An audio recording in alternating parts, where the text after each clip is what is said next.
بہت غور سے جملہ سننا. فیصلے کے سال آ رہے ہیں. اب دنیا کی زندگی میں زیادہ وقت باقی نہیں, پوری دنیا کی زندگی میں زیادہ وقت باقی نہیں. اب فیصلے کے دن آ رہے ہیں.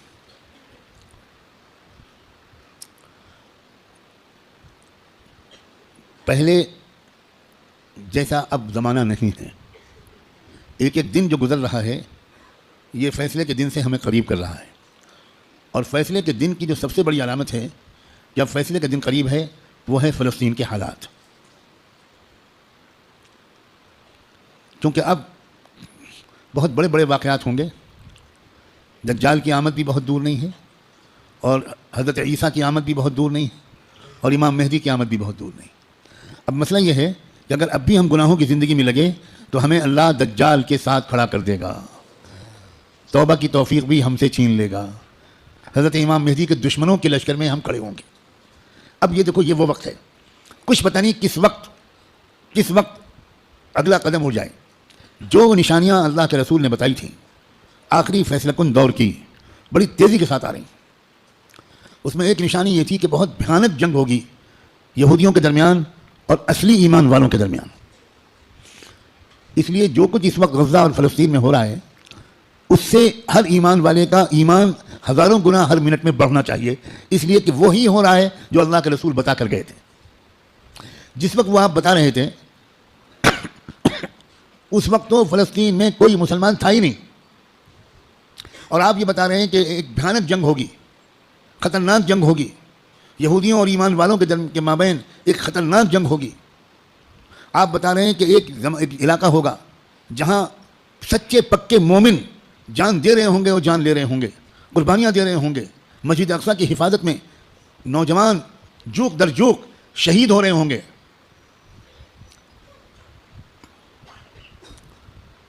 اور اللہ وہاں کے مجاہدوں سے سب سے زیادہ خوش ہوگا. اصلی ایمان والے وہیں پر ہوں گے. یہاں تک کہ جب صحابہ نے پوچھا کہ یہ لوگ جن کے بارے میں آپ کہہ رہے ہیں سچے پکے مومن یہ کہاں ہوں گے, آپ نے فرمایا یہ بیت المقدس اور اس کے چاروں طرف ہوں گے, مسجد اقصیٰ اور اس کے چاروں طرف ہوں گے. بالکل ٹھیک وہی جو کچھ آپ نے فرمایا تھا اس وقت وہاں ہو رہا ہے. ہم لوگ اسی زمانے میں ہیں, آپ اس سے خوش ہوں یا آپ اس سے ناراض ہوں. ہم کو اللہ نے وہی زمانہ عطا فرمایا جس میں ہم اپنی آنکھوں سے اللہ کے رسول کی بات کو سچا پکا ہوتا ہوا دیکھ رہے ہیں.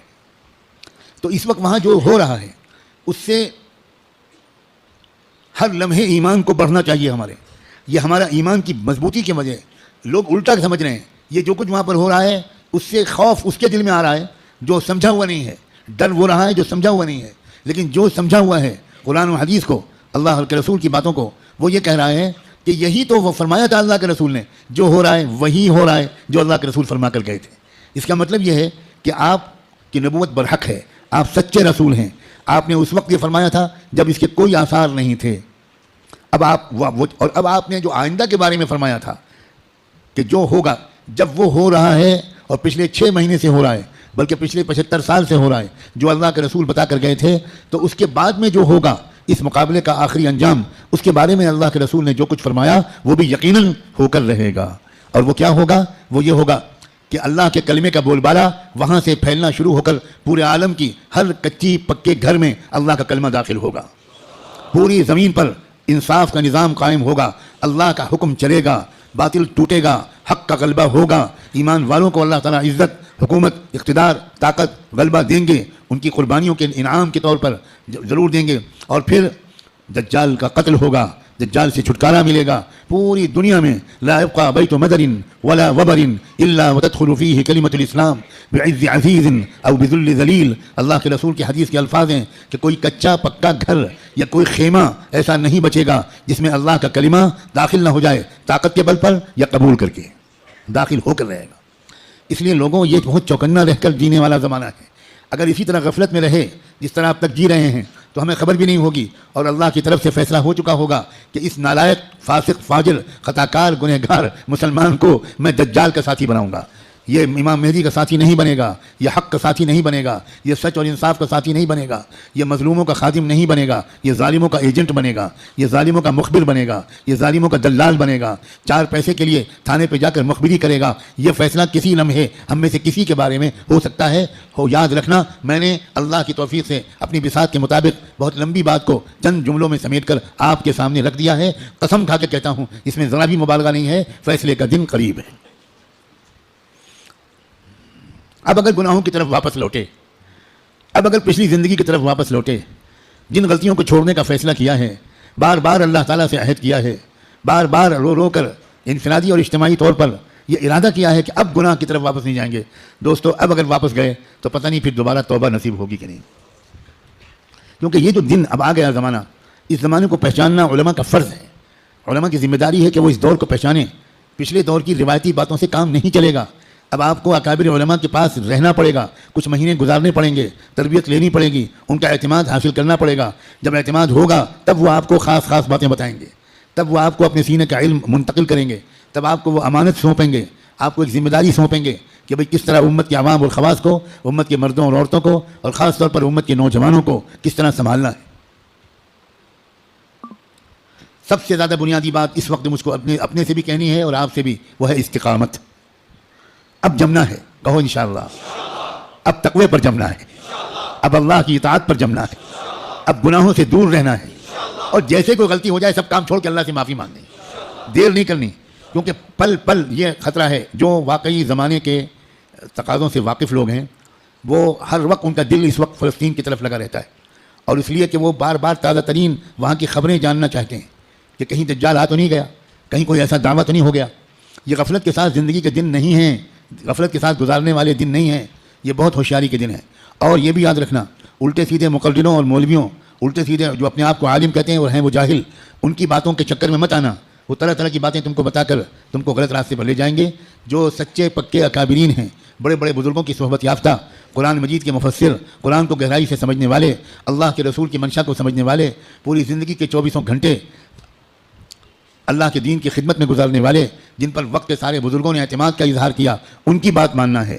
ورنہ سوشل میڈیا پہ جاؤ تو 50 انجینئر ملیں گے، اور 50 ڈاکٹر ملیں گے، اور 50 طرح طرح کے لوگ ملیں گے جو اسلامی پروگرام چلا رہے ہیں۔ ہمارے نوجوانوں کو نہیں معلوم کہ اسلام کی ویب سائٹس کے نام سے جو ویب سائٹس چل رہی ہیں، اس میں سے تقریباً 70% یہودیوں کی ویب سائٹس ہیں، اور باقی قادیانیوں کی ویب سائٹس ہیں، کچھ ہمارے ملک کے ہندوؤں کی ویب سائٹس ہیں جو اسلام کے نام پر چل رہی ہیں، اور اس میں قرآن کا درس ہوتا ہے، احادیث کا درس ہوتا ہے، مسئلے بتائے جاتے ہیں، اور ہمارے نوجوان وہ بیچارے بجائے علماء سے جڑنے کے وہ سوشل میڈیا سے مسئلے معلوم کرتے ہیں۔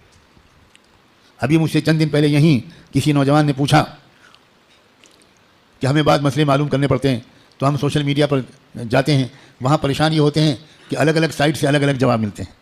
میں نے ان سے پوچھا کہ جب آپ بیمار پڑتے ہو تو سوشل میڈیا پر جا کر علاج کراتے ہو؟ آپ کو کینسر ہو جائے تو آپ فوراً سوشل میڈیا کی سائٹ کھولو کہ ٹریٹمنٹ آف کینسر، اور علاج شروع کرو، تو اتنا ضرور فائدہ ہوگا اس علاج سے کہ اگر وہ علاج نہ کراتے تو 1-2 سال گھر والوں کو تیمارداری کرنی پڑتی۔ سوشل میڈیا کے علاج سے انشاءاللہ بہت جلدی گھر والوں کی پریشانی دور ہو جائے گی۔ جب آپ کو کوئی مقدمہ لڑنا ہو، کوئی عدالت کا مسئلہ قانون کا ہو، تو آپ کس کے پاس جاتے ہو؟ کسی انجینئر کے پاس، کسی انجینئرنگ کی سائٹ کے پاس جاتے ہو کہ بھئی ہم کو فلاں قانون معلوم کرنا ہے تو انجینئر صاحب بتا دیجئے۔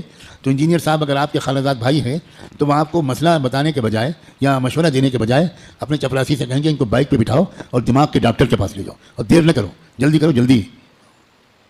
بھائی جب کوئی مسئلہ معلوم کرنا ہے تو سوشل میڈیا پہ مت جاؤ، کسی محقق عالم کے پاس جاؤ، ان سے بات پوچھو۔